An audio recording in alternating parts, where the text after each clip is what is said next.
বিশ্ববাজারে স্বর্ণের দাম এখন নতুন ইতিহাস। প্রতি আউন্স স্বর্ণের দাম $5,000 মাইলফলক ছাড়িয়ে গেছে। বিশ্বজুড়ে নানা বিশৃঙ্খলা চলায় মানুষ এখন ভবিষ্যতের কথা ভেবে টাকা জমানোর চেয়ে সোনা কেনাকেই বেশি নিরাপদ মনে করছেন। তাই স্বর্ণের মজুদের পাশাপাশি বেড়েছে স্বর্ণের বাজারে বিনিয়োগও।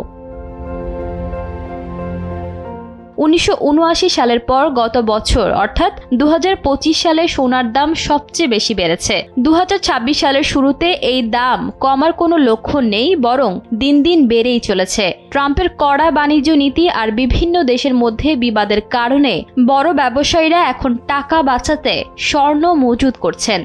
এমনকি স্বর্ণের সাথে পাল্লা দিয়ে রূপার দামও গত এক বছরে প্রায় 150% বেড়েছে।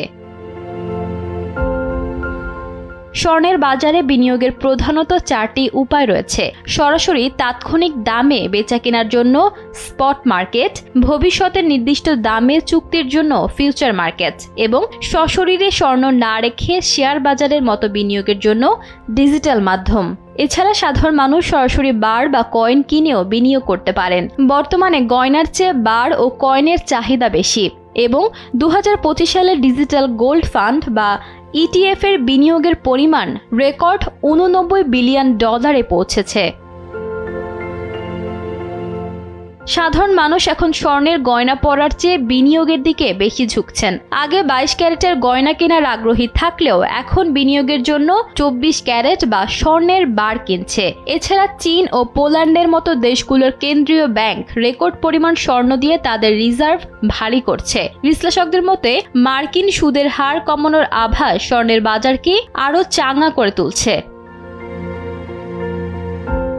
সোনা পৃথিবীতে খুব কম পরিমাণে আছে বলেই এর এত বেশি কদর। 1950 সাল থেকে এই পর্যন্ত 2,16,000 টনের মতো সোনা খনি থেকে তোলা হয়েছে। ভূতাত্ত্বিক জরিপ অনুযায়ী মাটির নিচে এখনো আরও 64,000 টন সোনা জমা পড়ে আছে।